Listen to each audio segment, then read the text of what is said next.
que é a linguagem? Ela é a materialização do pensamento. Então, a gente não pensa em inglês, a gente materializa, a gente automatiza a maneira que a gente pensa. É isso que a gente faz. E essa interpretação dos seus pensamentos, ela acontece em 3 fases. Tem a interpretação de um estímulo do teu pensamento, uma tomada de decisão e depois um plano de ação. Só que o que acontece, gente? Ele acontece tão rápido esse processo. Eu penso, escolho as palavras e falo. Penso, escolho as palavras e falo.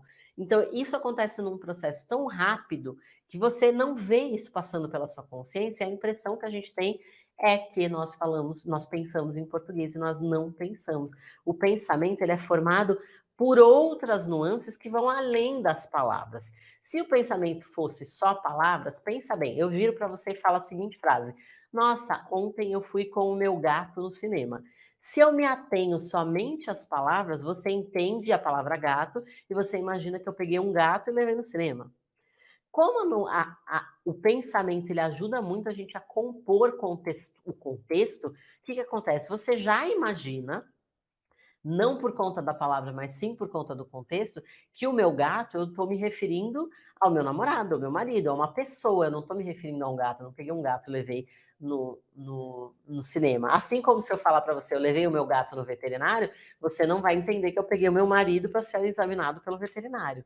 Entende como o pensamento vai muito além das palavras. Então, eu não quero mais que você se preocupe com esse negócio de eu tenho que pensar em inglês, senão eu estou roubando, né? Senão eu não estou fazendo o que precisa ser feito. Eu tenho que pensar desse jeito ou desse jeito. Gente, pense do jeito que você quiser, use o português do jeito que você quiser. A única coisa que eu quero que você entenda é que o português, que é o seu primeiro idioma, você aprendeu de maneira muito instintiva. Não foi fácil para você aprender português? Foi tão fácil que você nem lembra como foi.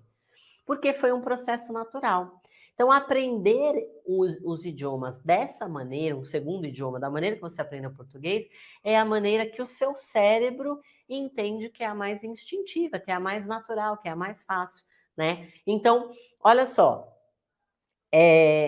uma coisa que acontece muito com a gente é que a gente para em algum momento de automatizar algumas coisas. A gente para de fazer isso. E aí é que está o problema. Quando o aluno ele para de automatizar os sons, ele começa a ficar muito focado em estrutura, em aprender gramática, e ele esquece que o que vai deixar ele pronto para falar é ter um repertório grande de vocabulário e frases prontas na cabeça, tá? Quer ver? Vamos fazer um teste aqui para ver como que sai isso daqui. Vocês vão escrever aqui para mim as seguintes frases em inglês. Como é que eu falo, por exemplo, em inglês, qual é o seu nome, tá? Vamos falar perguntas fáceis e simples? Escreve aqui para mim, se você já sabe, como é que eu perguntaria para uma pessoa qual que é o seu nome? Qual que é o seu nome? Qual é o seu nome? What's your name? Tá, já colocaram aqui, what's your name, beleza? E de onde você é? Como é que eu pergunto isso? Vamos pensar assim, tá? Sobre essa frase, a segunda frase ainda não chegou aqui para mim, mas já já alguém vai escrever aqui, tá? Então vamos lá. Vamos pensar nessa frase específica. Where are you from, Paola? Obrigada. Where are you from? Obrigada, Simone. Isso aí, gente, tá? Então vamos pensar assim. Essas frases, foi muito difícil você fazer elas na sua cabeça? Não, porque quando a gente começa a ter os primeiros contatos com o inglês, começa a aprender, essas são as duas primeiras frases que a gente aprende logo no primeiro dia. What's your name? Where are you from? Não é? Então elas ficam muito automatizadas. Elas estão tão automáticas na sua cabeça, elas estão tão de fácil acesso no seu alcance, que elas parece até que você nem pensou para escrever essa frase, não é? Foi tão automático. E o que acontece com o aluno de inglês? Chega um momento que ele começa a se preocupar muito com a estrutura e ele para de aprender frases prontas. E o que vai dar essa rapidez, essa leveza, essa fluidez no falar, é você ter muitos desses sons prontinhos na sua cabeça para você falar.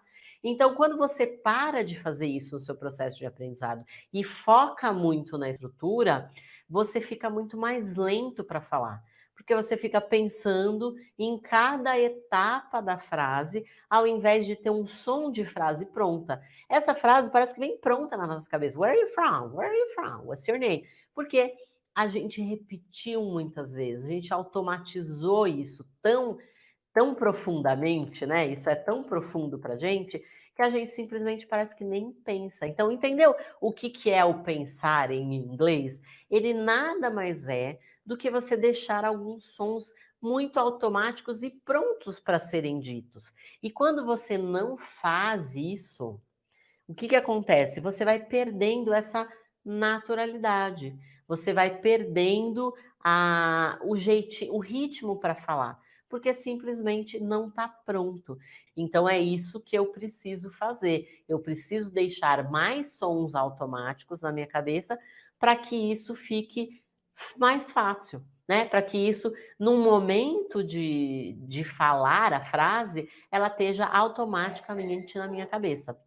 Então, vamos dar alguns exemplos assim. Olha só, a Cá Coimbra falou assim: sim, eu pensava, eu me culpava. E não é muito louco, porque às vezes a pessoa fala assim para você: ô Aldrey, deixa eu te falar uma coisa. Para tu falar inglês, tu tem que pensar em inglês. Aí você fica na tua cabeça, tá? Eu preciso falar alguma coisa, deixa eu ver. Eu sou boa aluna. Ah, eu sou boa aluna. Não, pense em inglês, não é eu sou boa aluna. Peraí, em inglês, como é que faz para pensar? Como é que eu faço para pensar em inglês, gente? Não é muito louco?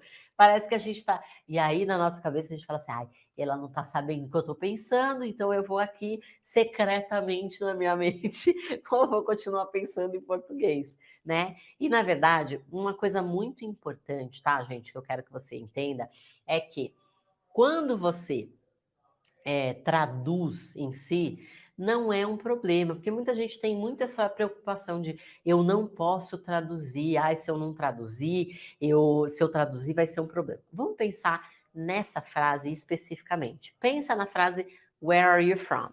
Pensa na estrutura dessa frase, tá?